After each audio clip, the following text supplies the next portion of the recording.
It's now 6 o'clock. The regular meeting of the town council will now come to order. We will ask everyone to stand and pledge allegiance to the flag, please. I pledge allegiance to the flag of the United States of America and to the republic for which it stands, one nation, under God, indivisible, with liberty and justice for all. Councilman Craig Miller will lead us in devotion. Let's bow our heads, please. Dear Heavenly Father, we gather this evening as your servants, asking for your blessing and guidance. Grant wisdom to our town staff, our presenters tonight, public commenters tonight, and our council members as we deliberate on important town issues. May our discussion be filled with respect, clarity, and a genuine desire for fairness and the common good. Illuminate our minds with the truth so we may make just decisions that honor you and benefit all the citizens of Edenton. In Jesus' name we pray. Amen. Thank you, Councilman Miller. The next thing on the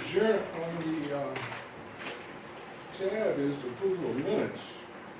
I don't know if we can do that without. Wait. Hold on. We can't do that because we don't have enough members here to do that, so we're gonna table that.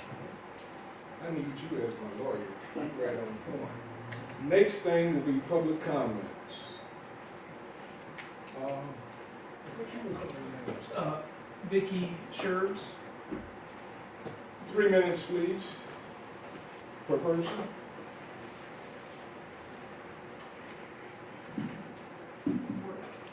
This work?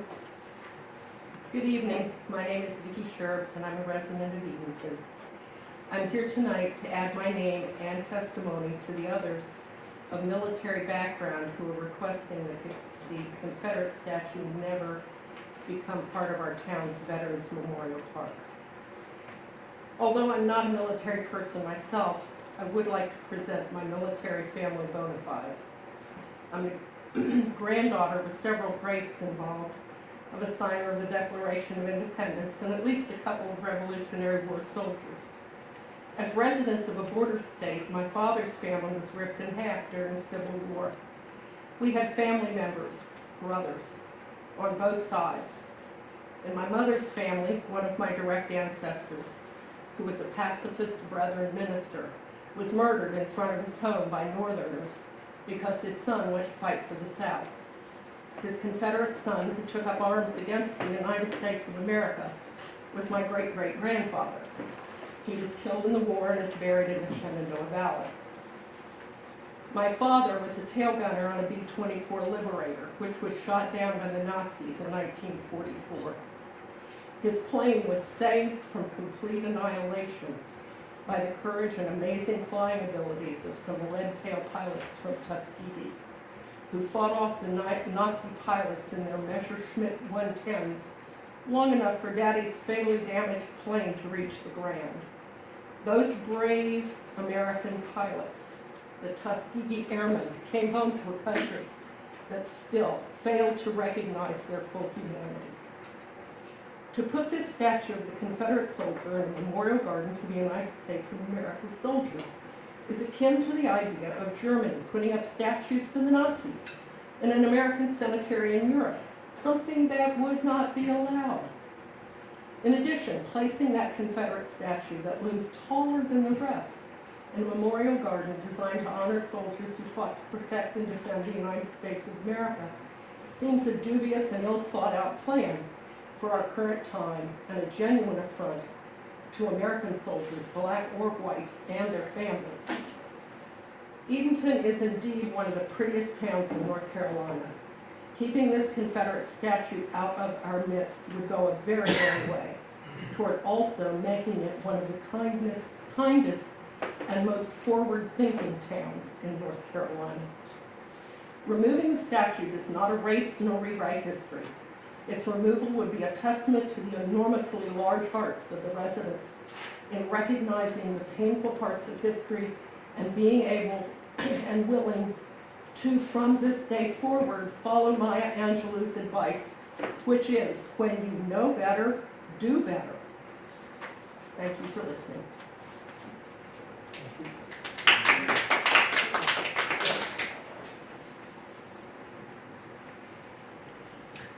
Ms. Valerie Betts. I am here representing a group of families of veterans also. I grew up learning about racism through my father's experience of having been a decorated World War II veteran and coming home to segregation. And I learned about what the monuments represented as a child. And so for me, the idea, as you all know, I've been writing articles about that since I've been here. This is a great time for us, particularly in light of the fact that we're in war again. This is a great time for us as Edentonians to represent something else.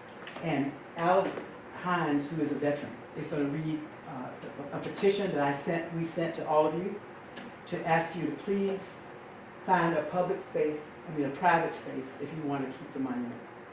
To put it by veterans is an insult to all of the veterans, black and white, who served for the United States. My son, who served in Iraq, which was also a war of complicated war. We don't want to take sides, but and he's 42 and struggling with PTSD. And I just think we need to say we do not support the war.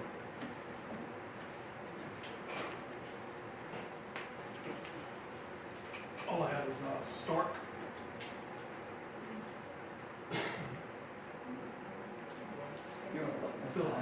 Ms. Hines.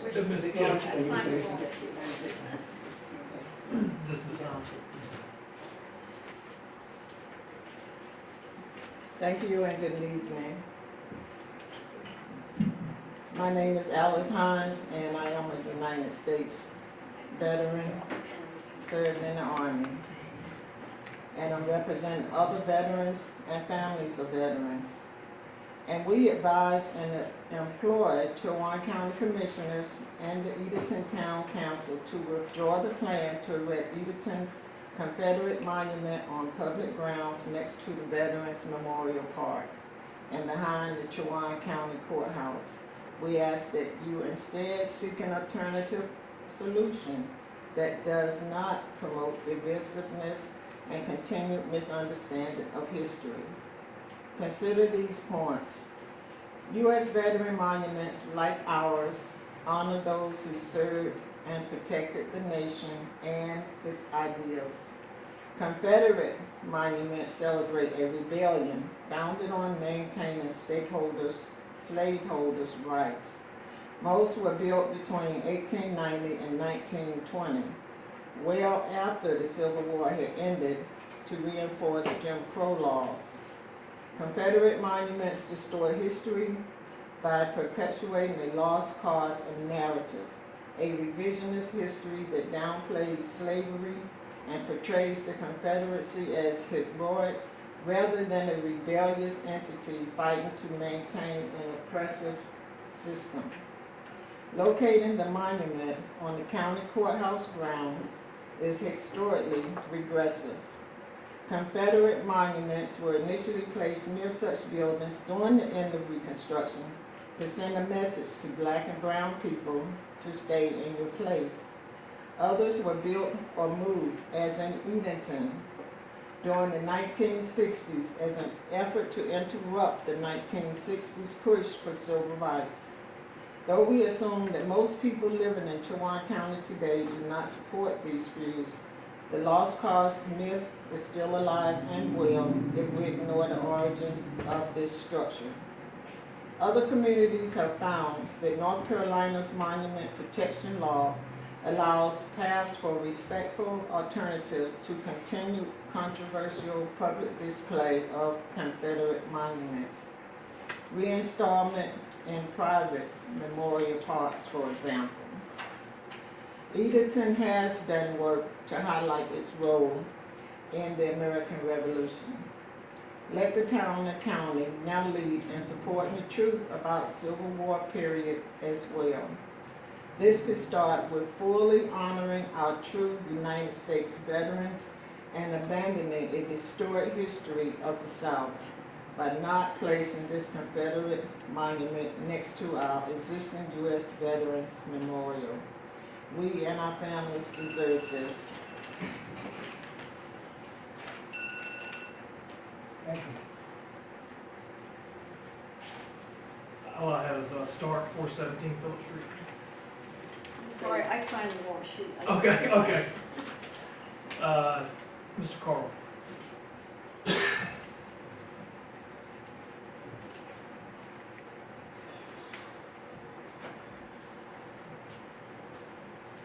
Good evening, I'm Steve Carl, 219 East Queen Street. I'm speaking tonight to hope to let you know about the increase in appraisals and possible tax problems that are going to go along with that. I'd like to ask the audience if anybody's underappraised. Okay, obviously we can see that, you know, everybody's kind of realizing that the tax burden, excuse me, the appraisal of houses in Edenton, mine went up over 25%.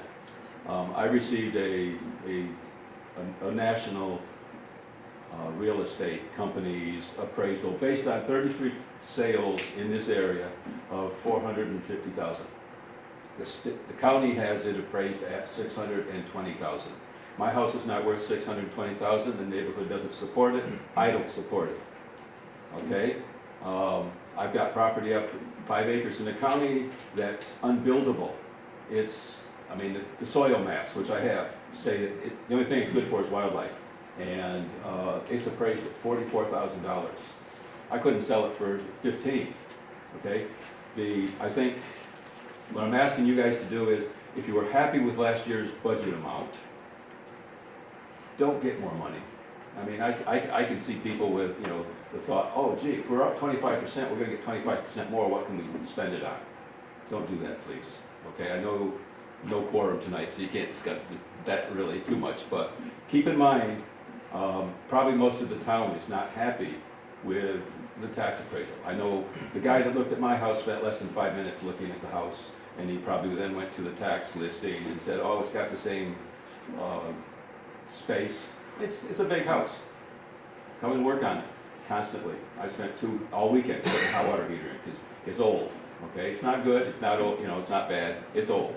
Okay, and it's not worth $620,000, no matter what.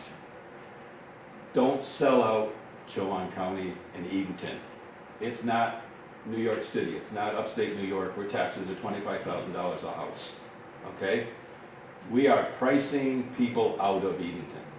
People can't afford to come here if the houses are going to be too high. Do we want people to come here? Yes. Do we want them to buy here? Yes. Are we going to force people out because they can't afford the taxes? There's areas in this town that I drive by. I fix old houses. I love some of the old houses in some of the old neighborhoods that are being bought and redone and then overpriced. It's a shame that the families can't afford to keep them up. You know, maybe some of this redevelopment money that's coming in can be used, you know, individually for those. But I've rambled on long enough. Okay, keep in mind, you know, please don't raise or lower the tax rate to meet last year's budget. Thank you.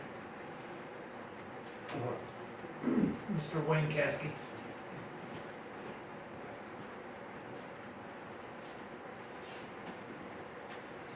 Wayne Caskey, 1003 North Oakland Street, Mayor Pro Tem and council members.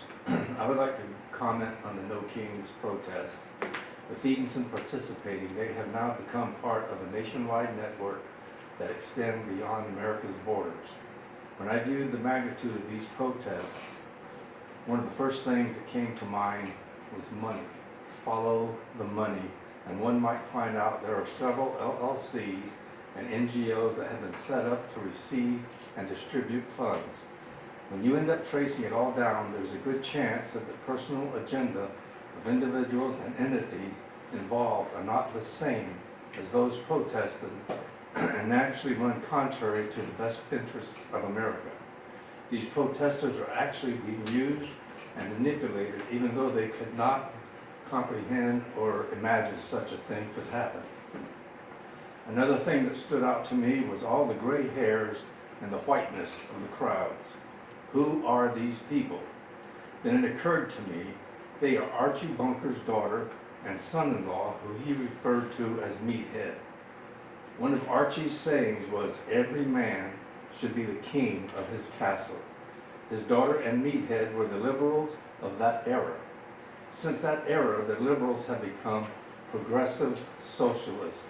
And study history and you'll find that these eventually evolved into Marxists, fascists, and communists. One modern day president put it this way, I think that the very heart of my philosophy is much more libertarian, always has been.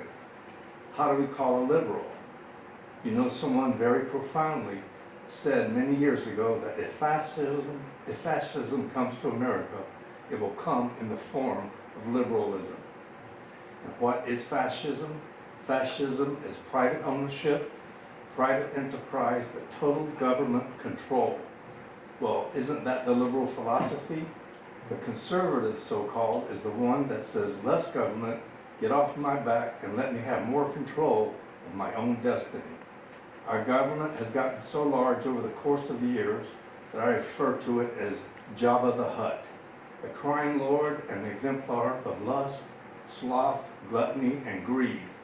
What was designed to serve the people ended up being so big that people now have to serve Jabba in order to keep it fed. I can't close without a couple more quotes. Archie Bunker, when you have a machine gun in your hand, you have the right to say whatever you want. And there's that infamous one. All of them come here and they're free to live in their own separate sections where they feel safe. And they'll bust your head if you go in there. That's what makes America great, buddy. Another legendary icon, Fred Sanford, said, if you see the handwriting on the wall, you're in the toilet. And the last sentence, how many of the No Kings protesters realized that they were out there protesting because they had been trolled? They were trolled by none other than the GOAT himself, President Donald J. Trump. Thank you.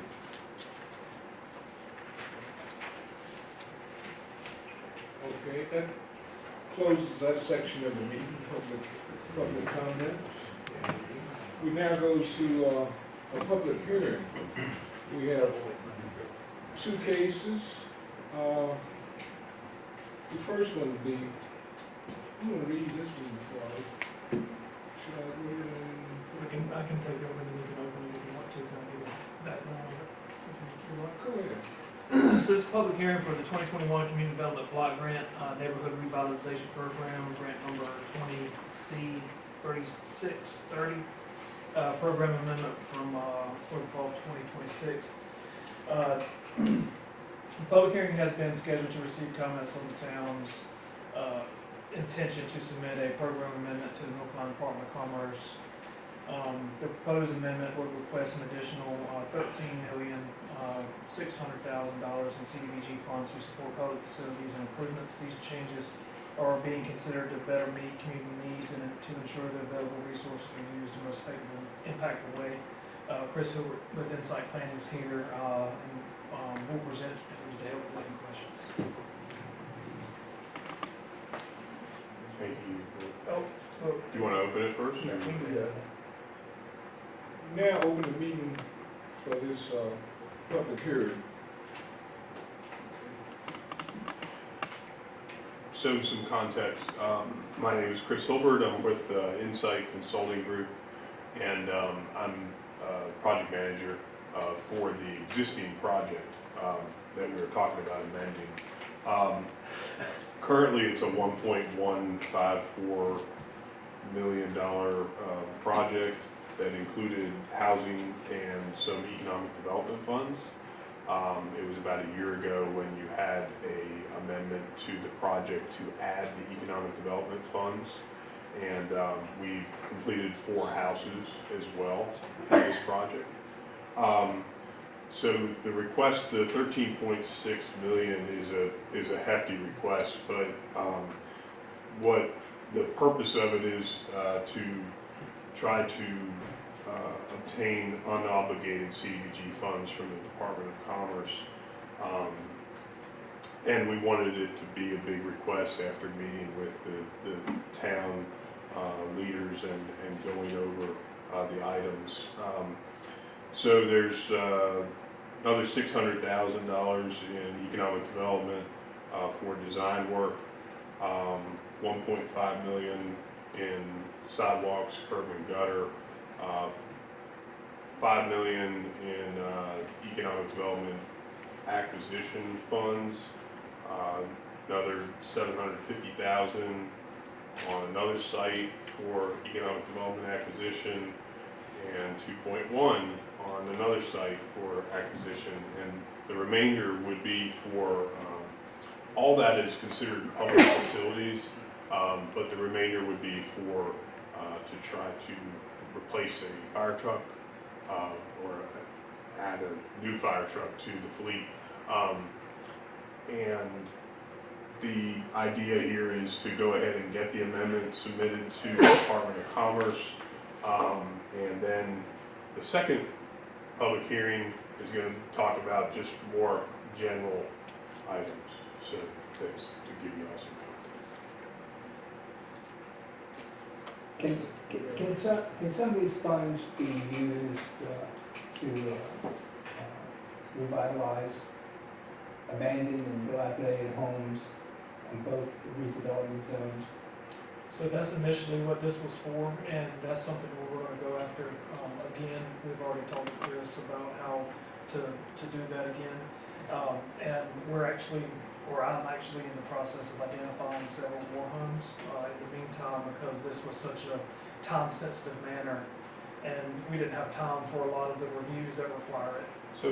So from a housing standpoint, we already have housing in this particular project, but because this is a fiscal year 20 grant, we don't have time to do additional housing activities.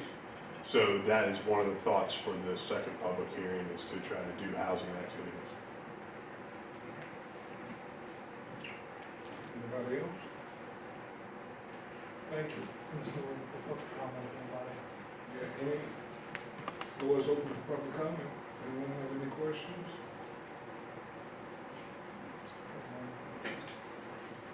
What 4 areas is he talking about? The 4 areas, so you talking about the 4 properties or the 4 components of the grant? I believe you mentioned 4 areas. The 4 areas that were done this past. Oh, the 4 that were already Yeah. completed, Right. the 4 homes? Okay, yes. I don't have those addresses. Yeah, so I'll generalize it.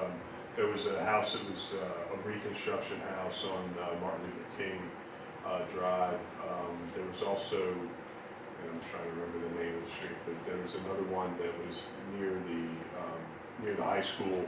Bear Street up That, there. that was reconstruction, and then we had a substantial rehabilitation on Broad Street, and another substantial rehabilitation that was in that neighborhood near the high school.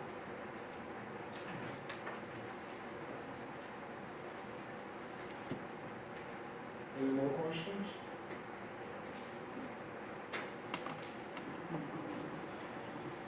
Right, we close that public hearing. And we go to section B, application for funding under the Housing and Community Development Act of 1974, fall of 2026 is now open. Wayne? This public hearing will provide an explanation and description of funding available under the Small Cities Community Development Block Grant Program sponsored and administered by the North Carolina Department of Commerce Rural Economic Development Division. Purpose of this public hearing is to obtain citizen views and allow response from the public on proposed funding and to answer questions posed by citizens, the type of activities that can be funded with CDBG funds in North Carolina or water and sewer infrastructure, neighborhood revitalization, and economic development projects. administration of above activities. Once again, Chris Hilbert's here with Insight Planning, if you have any questions. As we talked about, this is where you'd be applying for housing funds or potentially economic development funds. It may end up being some unfunded stuff from the first request. So normally those applications require 2 public hearings, so this would get the first public hearing out of the way and allow anybody to talk about any needs that are within the community.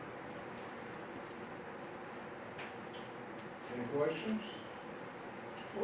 What's the likelihood that we're granted these funds? Well, you have an existing CDBG grant, so so that's positive. It depends on the amount of funding available at the state level, and then how many applications they receive, and so it's a little bit of uncertainty there, but it certainly doesn't hurt to apply.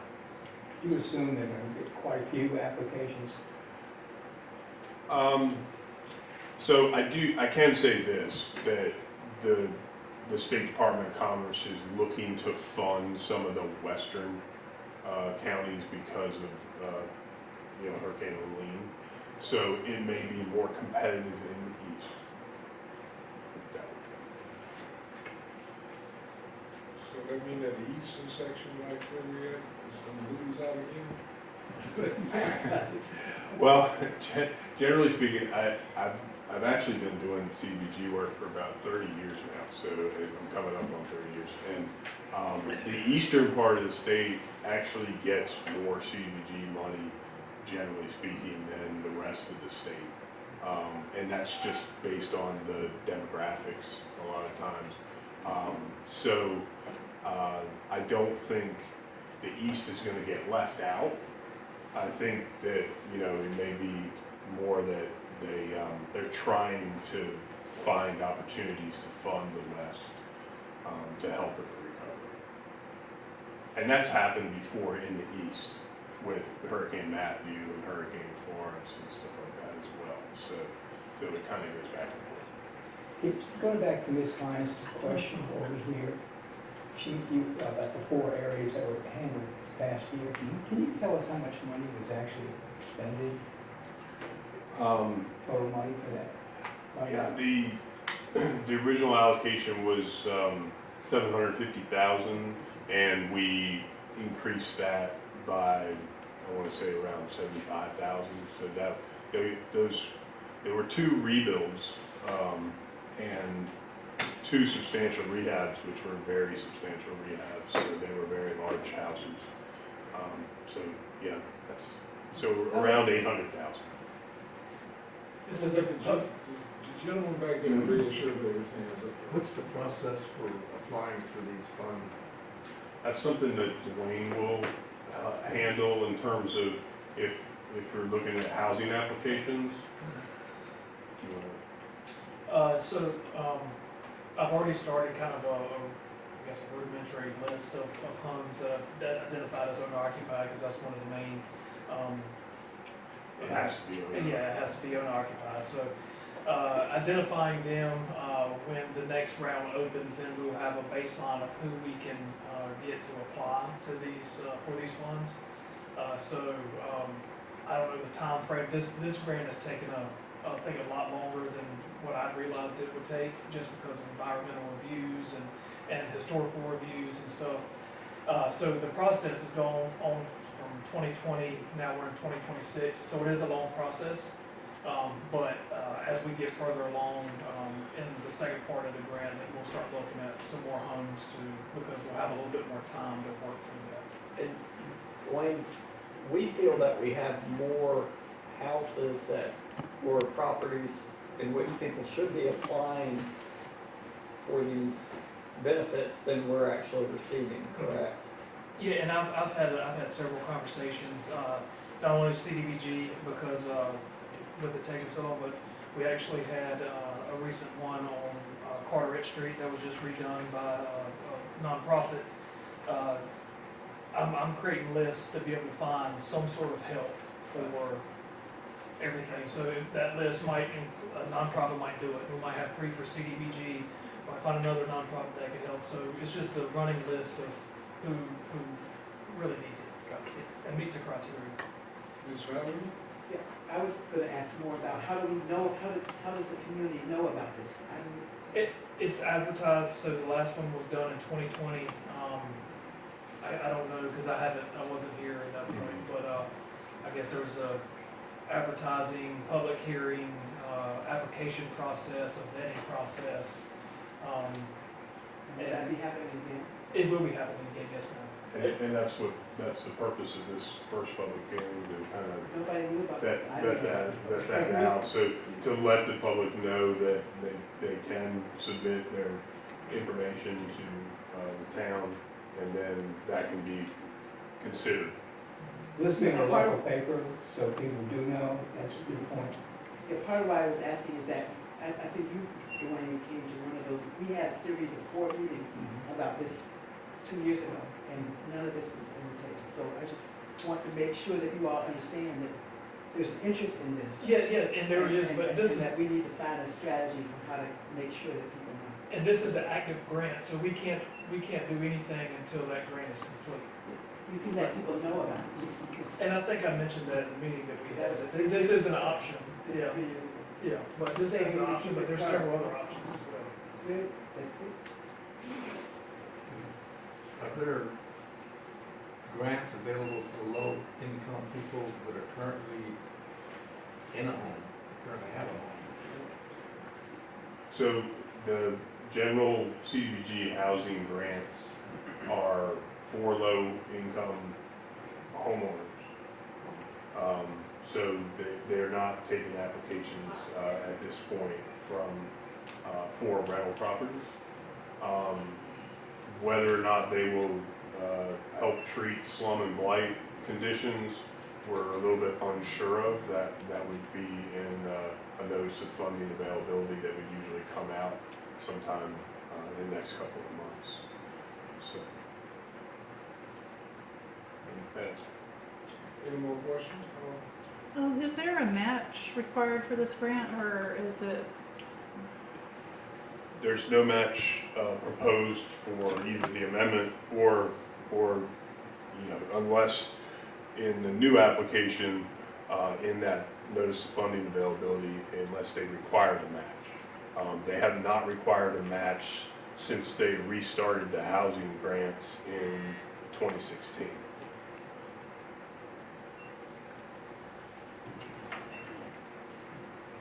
Anyone else? Thank you.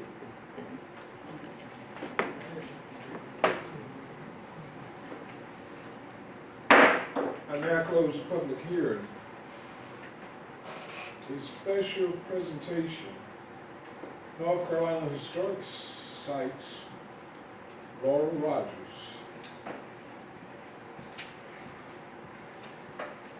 Oh, we have a clicker if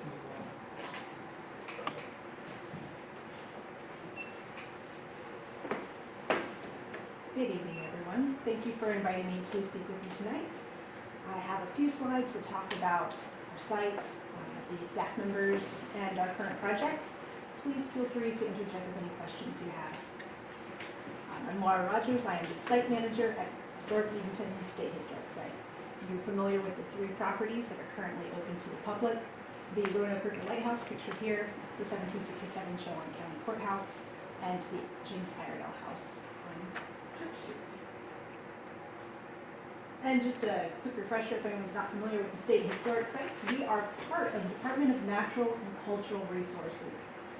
DNCR includes museums, parks, library and symphony, the aquariums, the zoo, other such structures as this. We are part of the Historic Sites Division in the East Region, and our site is Historic Edenton State Historic Site. We're part of 27 state historic sites across North Carolina.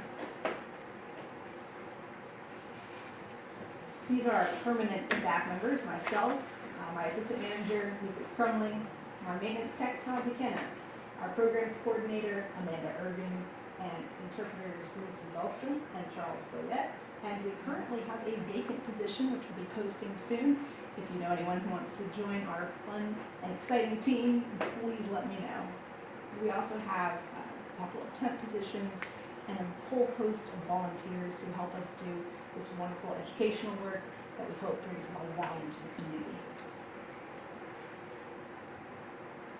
Some numbers from 2025.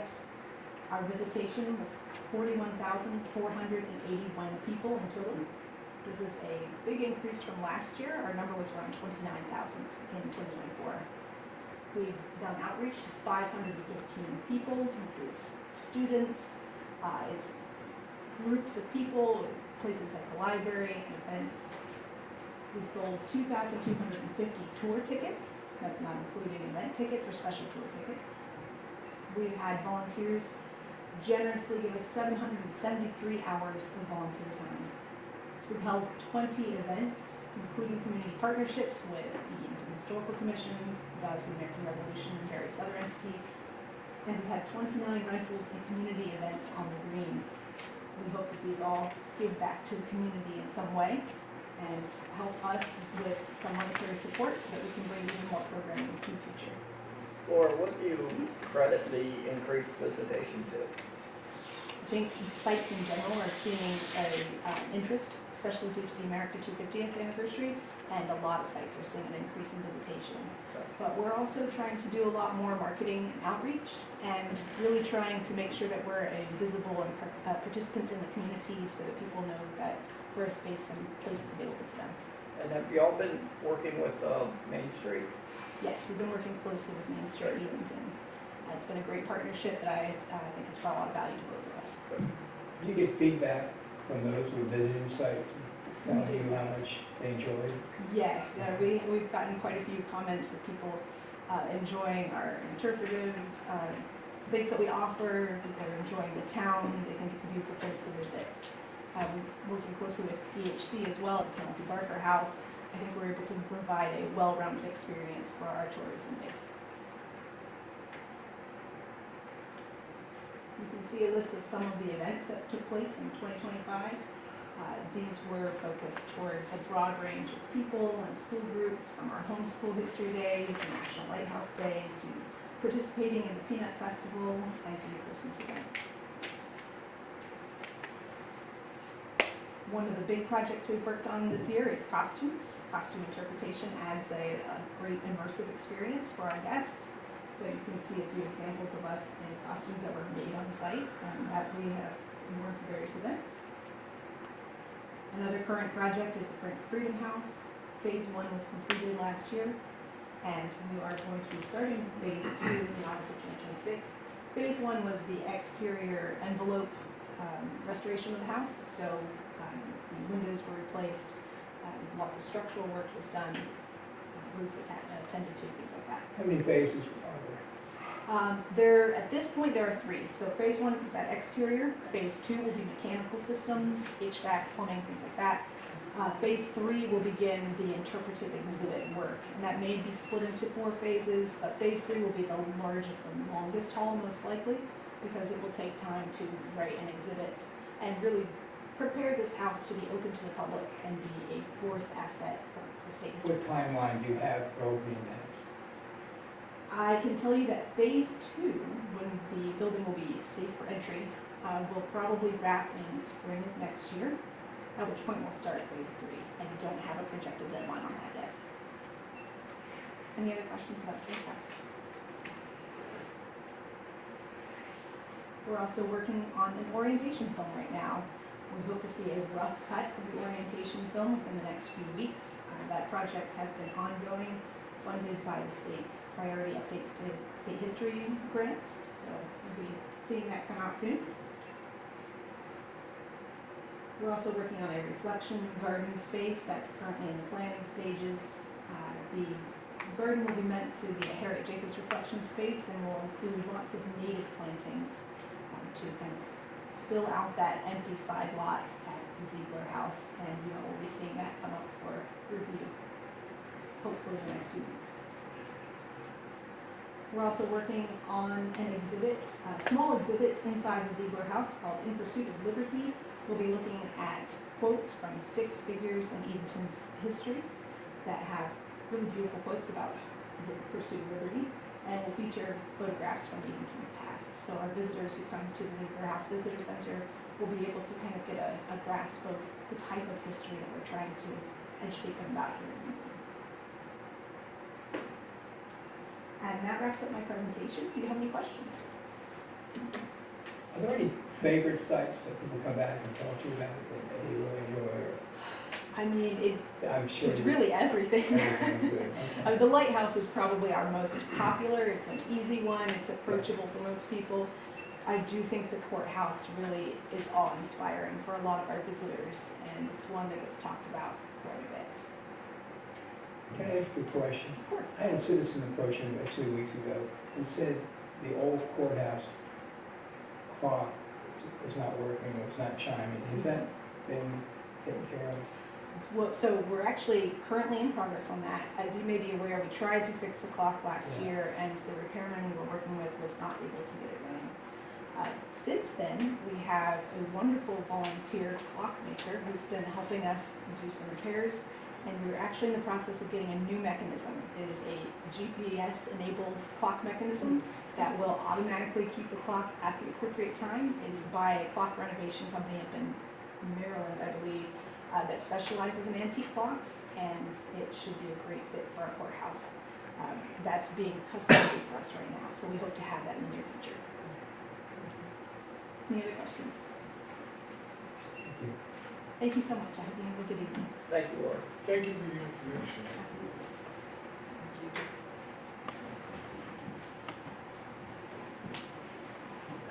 Shawan County Tax Administrator, Chris Hull. Thank you for having me. I'm Chris Hill, the tax administrator for the county.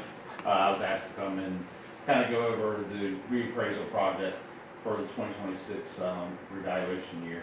I just have a few slides here that kind of explains how we derive market value, some facts and figures about the revaluation process. The main thing we're looking at is market value. Market value is the most probable price a property will be sold or bought between 2 willing buyers in an open and competitive market. You know, over time, most properties do change in value, often at different rates and different times depending on the location. What's important to note is the tax department does not create market value. Rather, we analyze market sales to determine market patterns and trends in the different locations of the county. Market value is set by the choices of buyers and sellers in the marketplace. This presentation is a little bit outdated, so some of these things have already happened. Reappraisal is based on an effective date of January 1st of 2026. Data collection began in March of 2024. This was just a walk-around reappraisal. This was not a full measure and a list. We did a full measure and list in 2022. So we visited every parcel in the county, physically had somebody visit every parcel in the county, and they were looking for any changes made to that property since the last revaluation. So nobody went inside anyone's home. If somebody was at home, they would knock on the door, ask to speak with them, ask if there was any changes made. But we were just pretty much just walking around, looking at the property from the outside, saying, hey, we see a new shed. Hey, we see a new addition. Hey, we have permits for this or that or the other. So we're not actually going out and measuring and revaluing every single property as far as the measurements are concerned. We're just walking around this time. The next reappraisal will be another full measure and list. The schedule of values was presented to the county commissioners back in September of 2025. There was a public hearing in October, and that was passed. As you all know, the reappraisal notices were mailed in March of 2026. The new market values were used to calculate the tax bills from December 26 until the next reappraisal occurs. And it's important to note that the tax department does not set the tax rates. We set the tax value. There are 4 steps to reappraisal. First is data collection, which I just explained. Physical characteristics are collected for each property, including condition and exterior features. We do look at sales analysis and modeling. That's the biggest thing, comparable sales. So look around your neighborhood, go on our GIS site. We've created different layers on our GIS site where you can look at your property and houses around and see when they sold, what price they sold for, the deed and book page that was recorded in. So you can kind of look around the whole county, look around your neighborhood, and look and see at the different shaded parcels. Some are red, reddish pink, some are blue, depending on 2024 sales or 2025 sales. That's what a lot of our sales analysis went off of, is property sales, the willing buyers and sellers in the market, what people are actually paying for homes in this county. We developed a schedule of values. That schedule of values are developed to help the appraisers correlate physical characteristics with market values. And then the biggest part is appeals. Taxpayers have the right to appeal the values of the property. We welcome people to come appeal the tax value of the property because we're not perfect. The tax office isn't perfect. Sales aren't perfect. So if you come to us, take a look at your property record card. Again, if you want to get to our website, you can pull up your property record card and look and make sure that the heated square footage is what it's supposed to be, that the bathrooms are the same, that the bedrooms are the same, that you look at your property and make sure that it's correct in our system based on what you know that it is. Like I said, we don't come in a house. We don't come in and count the bedrooms, bathrooms. We don't come in and measure to see if you've got, you look at a house and say, well, that house is like it's 2-story. It's got cathedral ceilings, so it's not 2-story. So we might have it incorrect. So we welcome people to come in and say, hey, this is not right. This is not what I was expecting. Let's take another look at it and see if we can come to a middle ground. We are in the appeals process now. The Board of Equalization and Review, they convened April 6th. The last date for appeals, which we'll hear about 15 times in the next 15 minutes, it would be May the 11th at 5 p.m. It's the last date to appeal your property tax value. Appeals forms are available in our office. They're available online. I've got some here tonight if anybody would like one to take them with them and fill out and turn in. But we are looking at appeals right now. Our appraisers are in our office working every day with these appeals. If you do not agree with what the tax office comes back at, you are welcome to come and talk to the Board of Equalization and Review and make your case to the Board of Equalization and Review for one final say of that. If you don't agree with the Board of Equalization and Review, you can take it to the state's Property Tax Commission for a final review on that. Okay, questions so far? Thank you, Pat. Where do our values come from? It's a question I hear probably 100 times every day. Properties and sales are analyzed to determine the current property conditions, market areas, and typical sale prices for the areas in the county. Some variations cannot be determined from the property's exterior, like I said, whether a bonus room or a basement is finished or unfinished. We don't know that. That we rely on the homeowner to tell us that. Cathedral ceilings or other floor plan variations affecting the size of the second floor. An unusual floor plan. We've got a myriad of houses in this county.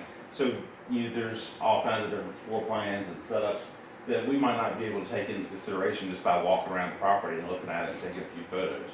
So all these are different ways to come up with their values. The challenge after the fact is to develop tables that correlate the physical property data that we have on file with sales data to help predict values for all properties, including those that didn't sell. So we have a lot of folks that, hey, I'm not going to sell my home. I'm not going to move. So why do my tax value go up? Just because we're looking at all the sales and the market value for the whole county to determine the value for properties that have sold or have not sold. The reason why we do it this way, this is mass appraisal. We're responsible for about 13,000 individual properties all at one time to be analyzed over pretty much a 2.5-year time frame. Most major taxing jurisdictions across the country have the same sort of challenge. Our appraisal company that we use for the reval has about 47 counties in North Carolina that they do reappraisals for right now. So this isn't some knockoff company that we're just pulled out of thin air. It's been voted on and approved by the county commissioners. This company did our revaluation in 2022 as well. Unlike single property appraisals, like fee appraisals or something like that you get if you're going to refi your home or if you're going to buy a new home, mass appraisals include an appeals process to address the valuation issues that can result for limited information, inaccuracy, or even a difference of opinion. How do we know it's right? Mass appraisal techniques includes statistical tools used to help measure the accuracy of an appraisal. We use the sales ratio as a common measure of how closely assessed values match up with the current sales price. The formula is assessed value versus sales price. Essentially what we want to do is at the time of the reappraisal, which is right now, we want to be as close to 100% of market value as we can. Now, as time progresses, that sales ratio can go up or it can go down depending on market sales. We want to keep it as close to 100% as we can. A meaningful sales ratio requires considering multiple sales at typical market values, sales of single properties or sales under non-typical conditions such as foreclosures, auctions, short sales, etc., often producing misleading results. We don't use those. If it's a foreclosure, if it's an auction, if it's a short sale, we throw those sales out the window. We look at qualified sales between a willing buying and a willing seller, and we look at that to determine market value. Just a disclaimer, the data here is our current estimation, subject to change based on the following reasons. Continual review of properties until the notices are mailed, which have been done. Additional information this obtained between now and the notices being mailed, which has been done. And then information and data changes are subject to the appeal process. At the onset of the reappraisal project, we set the following sales ratio goals. The median sales ratio between basically 90 and 110% is what we want. We want to be as close to 100% as we can. And right now, as of January 1st, 2026, our median sales ratio is 99.04%. So we're pretty dead on to what we need to be as far as the sales ratio is concerned. This is just another way to look at it, some statistics for you. Overall countywide changes are estimated to be 38 to 42%. 87.7% of the properties will have a higher value than 2022. 12.3% of the properties will have a lower value than 22, and 13.9% of the properties changed by 15%, give or take, more or less. By jurisdiction, countywide, like I said, 38 to 42%. Town of Edenton, 36 to 40. Edenton Township, 36 to 40. Rocky Hot, 41 to 45%. Warville, 31 to 35. And Yoakum Township, 41 to 45% change in value. So different areas, more different changes. A property that's on the waterfront in downtown Edenton is going to be a little bit different than a 25-acre farm property out in the county. So we have to take these different changes into consideration when we're coming up with our valuations. Some areas have changed a lot, others by much less. Some are about the same. I'm going to go through some individual examples of each changes that don't necessarily reflect market changes for properties in that area, but it just kind of gives you a gist of kind of where we are and how we came up with some of these values. So here we have the homes in the county, built in 1979. In 2022, the last year appraisal was assessed at $136,000. It sold in December of 2025 for $265,000, so that was an increase of 42%. Here's a home built in 1925. 4 years ago, appraised for almost $400,000. It sold for $500,000 in December of 2025, so that was an increase of 25%. Here's another house built in 1987. It was assessed at $357,000. The last year appraisal, it sold in December of 2025 also for $410,000, so that's an increase of 15%. Here's a home that was built in 1943. In 2022, it was assessed at $67,000. It sold in 2025 for $111,000. So that's an increase of 63%.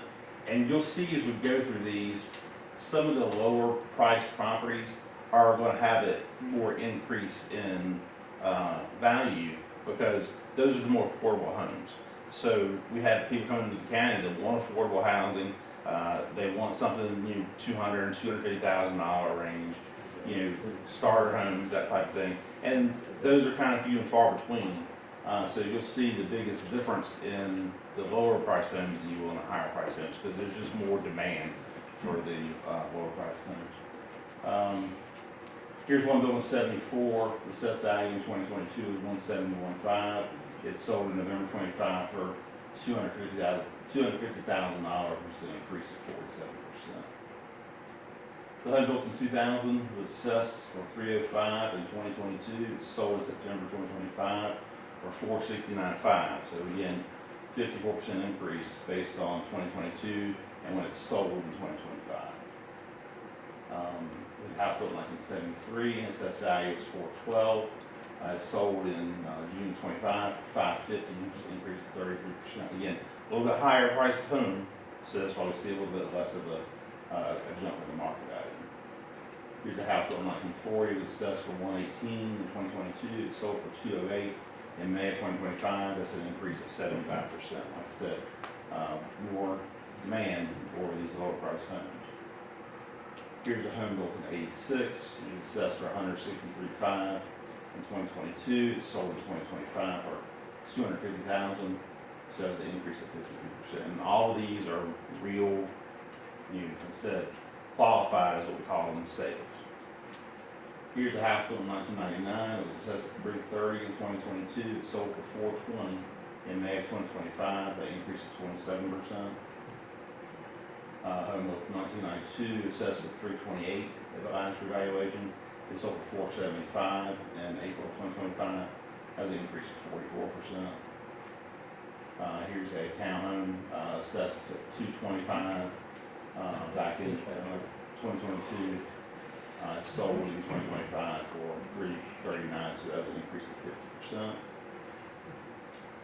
Here's a house built in 2006. The 2022 value was $359,000. It sold for $460,000 in 2025. That was an increase of 28%. The house was assessed in 2022 for $120,000. Sold for $196,000 in 2025. It's an increase of 64%. Again, it's the more affordable housing that seems to be going for a little bit higher prices than the 2022 values. Here's a house built in 57. It was appraised for $118,000 in 2022. It sold for $190,000 in 2025. That's an increase of 61%. Here's a house that was assessed for $452,000 in 2022. It sold in 2025 for $629,500. So that was an increase of 39%. So the gentleman asked if anybody's assessed value has decreased. As you can see by these slides, no, they have not. It's a 17% decrease in the whole county. These are just examples, and almost every one have increased in value. Market values for manufactured homes, we're seeing the values of those go up too, because stick-built houses have gone up in price to where they're not as affordable. So a lot of people are looking at double wides and manufactured homes. Here's one that was assessed for $106,000 in 2022. It sold for $180,000 in 2025. So that was an increase of 70%. Same thing here, almost $80,000 in 2022. It doubled. Sales price $165,000 in 2025. So that's an increase of 108%. Then we have another one here. It was assessed at $114,000 in 2022. It sold for $204,000 in 2025. So that's an increase of almost 80%. You get to some of your commercial buildings. This was assessed for $750,000 in 2022. It sold in March of 2025 for $1.181 million. So that's an increase of 57% on this agricultural property. You had this building here in town. It was assessed at $178,000 in 2022. It sold for $350,000 in the open market in 2023. That was an increase of 96%, almost double in value. Here's a building just right outside of town here. It was assessed for almost $2 million in 2022. It sold in the late part of 2023 for $4.1 million. That was an increase of 105%. And the buyer, the owner of that building, has put probably another $1.5 million in that building since he purchased it. So like we said, there's two parts to the tax bill. You've got the appraisal value and you've got the tax rate. So the appraised value and the tax rates are two separate concerns. Us as county appraisers, we evaluate the market activity to determine the appraised value or what's the market value. The tax rate is not determined by the tax office, it's determined by the Chowan County tax jurisdictions, the town, the county, based on budget needs. The appraised value is established well before the tax rate is set, and it's independent of the tax rate, so it's two separate things. The amount of the final tax bill, I had this questionnaire did too, what are my taxes going to be for 2026 based on these new values? We don't know, because the town and the county have not gotten that far yet. They're still in the budgeting process, they're still looking at the needs for the county, and when they tell us what the tax rate is, then we'll be able to tell you what your tax bill is going to but the appraised value and the tax rates are two separate animals. So just because your property might have gone up the 69% or the 108% or the 44% or the average 38 to 42% does not mean taxes are going to go up that much. It just means that's what the value has gone up based on market values and market trends. There are often issues other than tax side that concern property owners. Like I said, the amount of change from the last reappraisal, which is the big one, the affordability of the expected taxes, which we don't know right now, and the level of services offered. I get calls all the time saying, I live in the county, but I don't have any kids to go to school here, so why am I paying for a new school? I don't use the senior center. I've never had a fire. I've never had to have the fire department come to my house before. That doesn't really take into consideration, the level of services offered, what the county has to provide, and the state sets forth. You have to provide these services to the county, and whether you use them or not is not up to us with the county. While these are all valid concerns, the only issue the tax office can address is the appraisal value. Property appeals, like I said, review your property data, ensure the information is correct. If it's not, we'll be happy to come to look at it. We'll be happy to make any changes if we need to. Like I said, compare your value against similar properties sold within 24 and 25. So you can go to our website, you can look at our GIS, and those properties are highlighted. And like I said, you can look and see the date they were sold, the price they were sold for. You can go to the Register of Deeds website and look at that deed and verify. Property appeals are due by May 11th, 2026. If you have any major data problems or value discrepancies, after checking, please appeal. Please come to our office, pick up a form. We ask that you give us as much information and background as you can so we can make the best decision on this. If you just turn an appeal form and just write on there, too high, that doesn't give us a whole lot of reason to go on. So, take pictures if you've got, sagging foundation problems, if you've got, a work count in the half bathroom is a full bath, take a picture of that bathroom and attach it to your appeal form. Putting too high on there, it's not going to help any of us right now. Let's see. So what is needed for property appeal? A fully completed appeal form. We cannot hear an appeal without that appeal form. So you can submit everything you want to, but make sure you have that appeal form signed. Any documents and information to verify any issues brought up in the appeal, blueprints, fee appraisals, if your house is appraised in the last 2 years, to verify heat and square foot, sketches, current photos, so we can verify conditions or issues, or any other information that may aid in the review of the property. So publicly listed comps, the closing years 2024 and 25 show major value differences. Just helpful appeal information. There are qualifying tax relief programs out there for elderly citizens, for disabled veterans. So come and ask us about that, because we do have programs to help with tax relief. Like I said, appeals must be based on. When you say programs, discounts for people? Yes, sir. Yeah, exemptions and exclusions that would apply for. Where you examine your tax returns or? Some of them are income-based, some of them are not. So yes, sir, for the elderly exclusion, you've got to be over 65, you got to, own the home that you live in, and then the state sets the income requirement for that. So I'm concerned about our retired citizens. Sure. Who are on fixed income, and that just goes on, will they be able to afford to continue to live in their home? Yeah, that's totally understandable. Like I said, those exemptions and exclusions are available. Like I said, some of them are income determined based on how much your income is. Bring in your tax statements, bring in your 1099s, bring in your social security statement, and we'll be happy to take a look at that and see if you qualify. If you do, we'll be happy to help you out. Does the average citizen know that? Do they know to do that? Probably not the average citizen. It's listed on our website. Okay. We have the forms available in our office. We have brochures available at the windows and you can pay your taxes. So you can pick those up and look at them.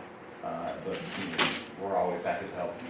You want to come to the office and sit down with one of us, one of the staff members, and we can help you fill it out and help you do whatever you need to do.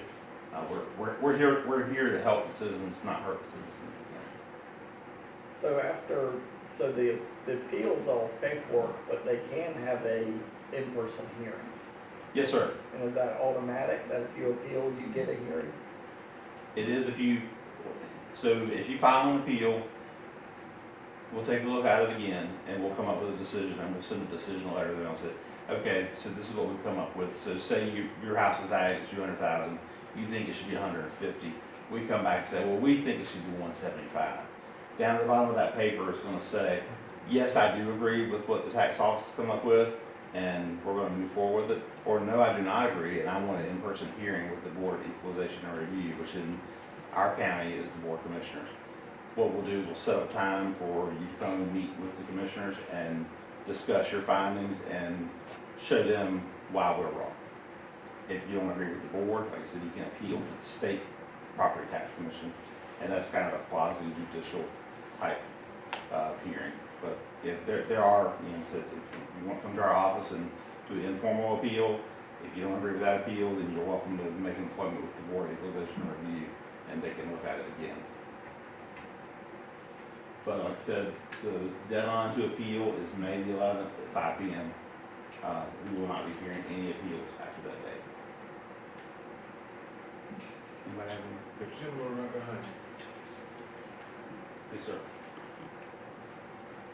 I think the presentation would be much more even-handed if you included addresses, because the same 1,200 square foot house in Timbuktu, European, and off of West Queen by the American Legion are going to be very different. I understand. And these are just examples, just to give you all examples, just show the different types of houses, the different types of properties. And I understand what you mean by the addresses, but this is just kind of more of a broad stroke with the paintbrush to kind of show where we are as far as the increase in value. Do you have an office in the government center? Yes, sir. Our office is in the Public Safety Center right next to the Sheriff's Office. We're open 8 to 5 Monday through Friday. All right, a third question, and I'll try to shut up. You buy a vacant lot. 10 years later, you buy adjacent and you build on that. And in your mind, there have always been two separate things.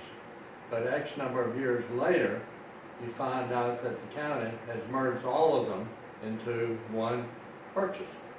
So they tell you, if you want to sell the vacant lot, you've got to go back and have that resurveyed again at your expense, because somehow or another, they can't find the original markings for when they were separate transactions, separate properties. I just don't see that the citizens should have to bear the expense of sloppy housekeeping, shall I say? Okay. Most of the time, you can't combine a property without actually having a deed drawn up and having that filed with the register of deeds to do that combination. Same thing, you can't split out a property to two properties from one without going to the register of deeds office. So that's not something that we do in our office. But that would be a question for land record or the register of deeds. We still got a problem. Thank you. Yes, sir. Suppose you don't have a problem, you don't want to appeal the sales value of your home, and that deadline is made. What about when the tax assessment comes out, which is different sometimes? Is there an appeal if you don't agree with the assessment? Well, the assessment is done before the tax rate is set, so we're not really appealing the tax amount. We're appealing the assessed amount. And so we would do that before the tax rate is set, because like I said, the tax rate and the tax assessment are two separate animals. The assessment hasn't come out. The tax amount has not come out, but the assessment, the value of your home is come out. Right. Now, is the assessment different, or is that strictly based on a formula that has been established already? The assessment is based on market sales and property conditions. Right. And so once the commissioners and the town approves the tax rate, then that'll be applied to the assessed value.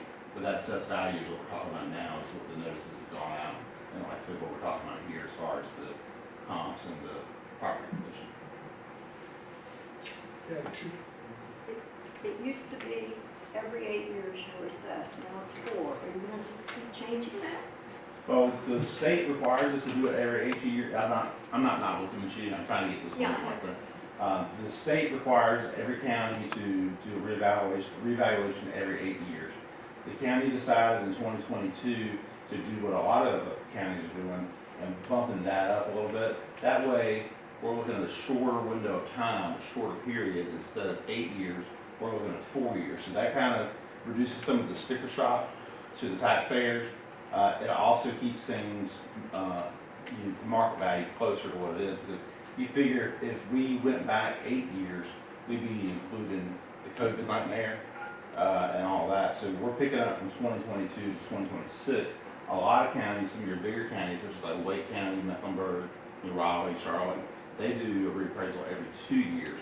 Just because the market changes so fast, you have to do it at a faster rate to keep up with it. So a lot of counties are going with at least a 4-year reappraisal cycle. There is some talk in the legislation about actually making that a mandate that everyone go through a 4-year reappraisal cycle. That hasn't been pushed up down the pike yet, but that's being talked about. But it was in 2002 the county decided to go with a 4-year reappraisal. And just being honest with you, I don't see it being financially viable for the county to go to anything less than a 4-year reappraisal cycle. It's too expensive. It's too time consuming for a county our size. Like I said, that's why in 2022 we did a full measure list where we went to every property and measured and we took pictures and did everything we could do to the property from the outside.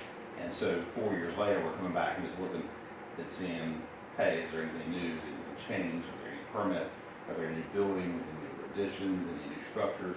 Anything that might take away or add to the value of the property just from what we can see from the street, from the yard. To answer your question.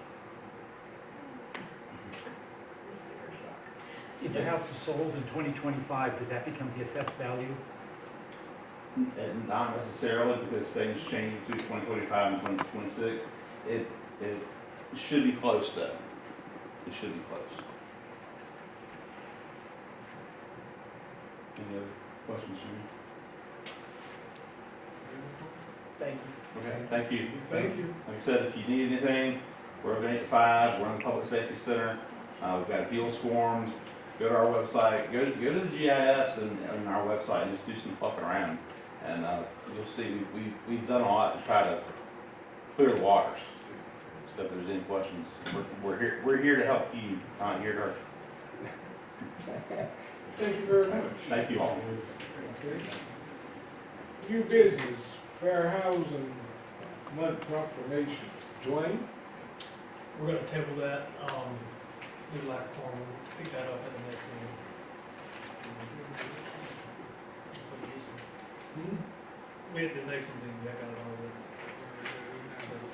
Town manager report. Yes, sir. So, public comment, there was a total of 5 public comments received, the March 10th, 2026 full council meeting. Number 1, Karen Murray asked if the minutes from the planning retreat that was held on January 9th, 2026 were prepared and available for the public. She was unable to find them. Where they were approved or posted online, staff is working with finalizing the minutes, no update. Ms. Murray asked about, questions about the Mazelka restoration work and what is the plan for the use of the property. The property is currently under renovations. The use will be determined by the property owner. Ms. Murray asked about plans for the senior center, which is located downstairs at 200 West Church Street, Swain Auditorium. Town is currently working with the Chowan County to determine lease term to keep the senior center there. Hal Murray asked what was the plans for the use of the space at Swain Auditorium if the property ownership is transferred to the town of Edenton. The most immediate need would be weatherization and structural preservation. The operation of the structure has not been fully vetted. Lori Dablow spoke on behalf of the 4th of July Celebration Committee. She reviewed the list of planned events and spoke about the anticipation of visitors that will come to Edenton for the event. She asked the town council to reach out to the civic and church groups and recruit them to volunteer for the event. Thank you for these updates. Timmy Turner with Main Street has been working with Ms. Dablow to help identify volunteers. Mr. John Mishner spoke about the vacant lot on McMullen Avenue adjacent to the cotton mill. He stated there is a property could be developed into houses to help the community grow. Talsett has confirmed there are covenants preventing the development on this open space. Wayne Caskey gave comments on Martin Luther King Jr. Thank you for these comments. That concluded the manager's report. Okay, thank you. I do have items considered timely and important, I'm sorry, from last meeting from council. So if y'all want to update from that, I actually got a really good one today from DOT, so I'll go through that really quick, and then we'll hit the last agenda. Mayor has asked for staff to continue to improve the notification of residents and businesses regarding infrastructure improvements and closures that occur. Encourage flyers be distributed and social media be used. Yes, we are trying to use all options to reform areas being impacted by repairs and improvements. Councilman Bond, thank Corey Gooden and David Myers for the start of the sidewalk work in his neighborhood. And I'm reading as if Corey wrote this because he did, so I'm thanking you for that. But thank you for those kind words. Rick Meyer has determined to Public Works can continue these improvements further than initially thought. Councilman Miller reminded that April was quarterly update time for the hotel hit and asked Dostal to be contacted via on the April agenda for the update. I have reached out to him. He wanted everybody to be here for the update. So he'll be at the May meeting when he'll be here to talk about the hotel budget. Not the last meeting of this month. I'm not sure, I'll iron it out, but he wants to do the May one, but maybe we can get him here a little bit quicker than the last April meeting, but it'll be very soon, yeah. Councilman Sellers asked about DOT, be contacted regarding crosswalks on Broad Street. Thank Lord Dablo for getting involved with the 4th of July celebration. Public Works and town staff are working hand in hand with DOT. And this is what they shared hot off the presses today. So there are 3 projects that are currently being funded as vulnerable user projects. Currently in the funding cycle and should have more information in May. These are low-cost projects which score very well with them. That being at Queen Street and 20th Avenue, installation of a high-visibility crosswalk, addition of a push-button activated RFB rectangular rapid flashing beacons. Rebel Street at Virginia Road, high-visibility crosswalk. Both crosswalks include push-button and ADA compliant ramps are installed. Broad Street, Virginia Road, high-visibility crosswalks. Both crossings will include activated push-button pedestrian signals, ADA compliant, and the project will also construct a sidewalk for ADA ramp on the southwest corner of the intersection. So that was the update from them. So hopefully have more information in May when, I guess, funding is announced. Councilman Turner asked for the update on the paving schedule. There were 3 roads paved recently. We will regroup with Public Works on the request from the manager begins budget planning for 26 and 27. Councilman Costin asked for an update on the bridge project on West Queen Street. Corey states that he did speak to the project manager. There was no schedule changes, but was asked if the town wanted lighting preparations in the design. The request lighting be included in the design. So what we're working with, we're trying to make a seamless transition for the lighting project that was approved from downtown and out there. So we have kind of the same lights. Is there? Yes, sir. Do you have anything you want to? I've got one thing. I was at the park this past Saturday and I watched a truck pull up and a little boy run out to the bathroom. His dad followed, and it was not 9 a.m., so those bathrooms were not open. And this is something we talked about at a prior meeting where we all thought they should be open before 9 a.m. since the park gets used before 9 a.m. And we got the electronic timers so that an employee didn't have to be there to unlock them. The employee was actually there on Saturday but couldn't do anything because of the electronic timer.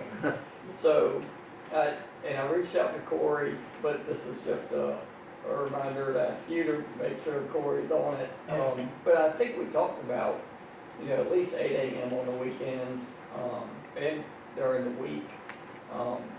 And then potentially going towards 7 or 8 after the park attendant leaves, but while it's still light out, while the park is still getting used. That's it. That's it? Yes, sir. Just one thing, I just want to thank the police department and all the other town staff members involved in preparation of Boogie on the Broad, which is Friday, I know it's a lot of hard work ahead of you, and I just thank you in advance for all the work you're putting into keeping our people safe. That's it? For you? That's it. Okay. Anything? Yes, sir. I stand up to be.